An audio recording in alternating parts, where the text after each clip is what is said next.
Should employers encourage or discourage employees from acting in self-defense or in defense of others when faced with workplace violence?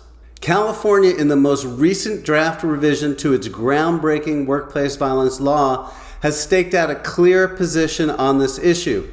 More on that in just a bit. Years ago, I ran a self-defense program at a martial arts school. Students could learn self-defense without taking the more traditional martial arts programs taught at the school. I designed the program to help students keep safe from violence in a fraction of the time it took with a traditional martial arts program. One day, a young nurse joined the self-defense class. She had served in the Air Force and was now working at a local hospital. She joined my program at the suggestion of the nurse instructor at the hospital, who was also a student in my self-defense program. There were several other nurses from the same hospital that also trained in my program as well. After one of the classes, curious about why so many nurses from this one hospital were training with me, I asked the young nurse about the violence prevention training she'd received at the hospital when she started there. She replied, "Call security." That was the extent of the safety instruction she'd received. Sure, that makes sense if there's time to do so, but what did the hospital want her to do if she was attacked by a patient and didn't have time to call for security? She was silent for a long time, then replied, "We didn't cover that." That didn't make any sense to me. Attacks happen swiftly. She could be incapacitated by a patient or another attacker in just a few seconds. Did the hospital at least teach her how to get away from an attacker? No, she replied.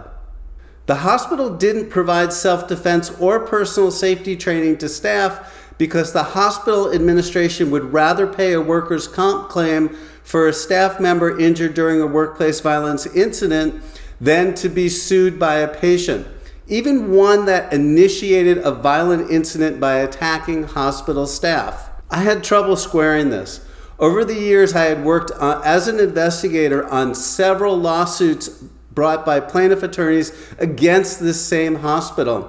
I don't remember them settling any case without a massive fight, including a case where one of their own employees sexually assaulted multiple patients.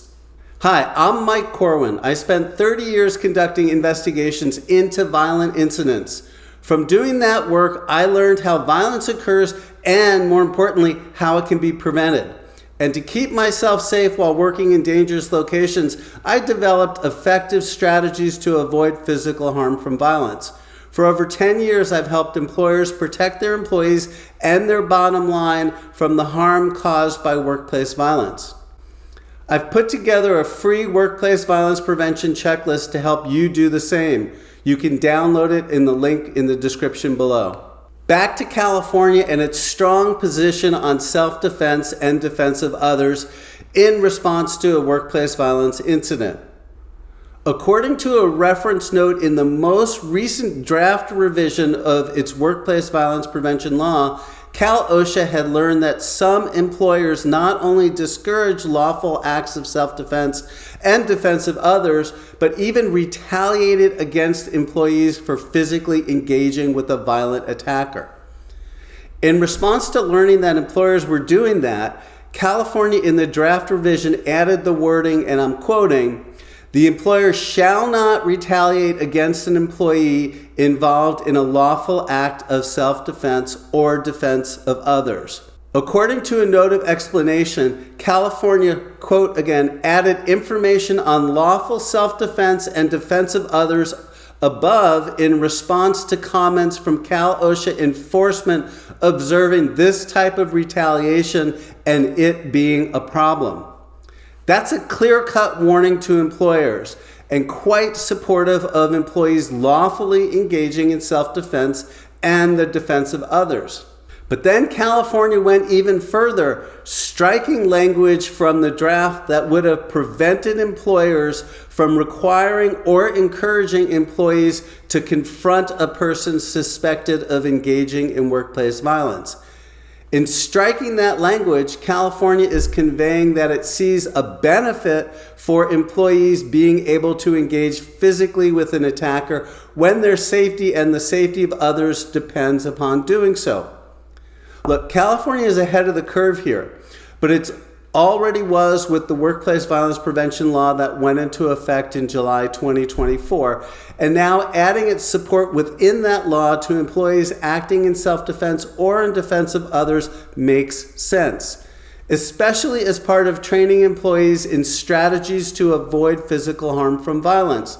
The majority of workplace violence incidents involve physical assaults that can be defended against by employees with just some basic training, especially if the focus is on using self-defense to create an opportunity to exit safely.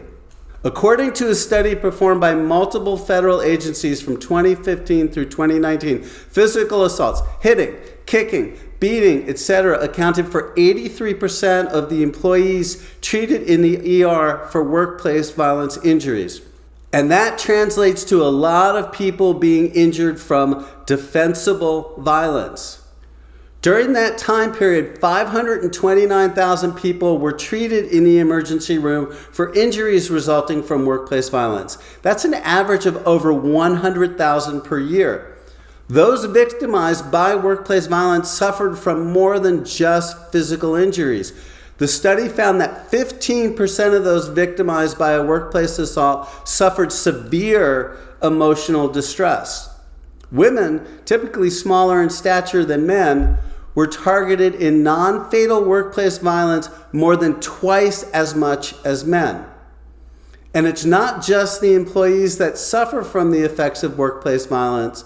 Businesses do too.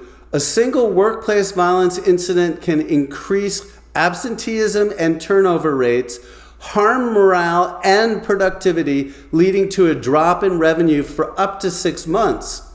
By training employees in effective self-defense, along with other strategies to avoid physical harm from workplace violence, business owners can go a long ways towards reducing the harm caused by workplace violence. California requires employers to have an effective workplace violence prevention program. My free workplace violence prevention checklist can help make sure that you're on the right track. You can download it by clicking on the link in the description below.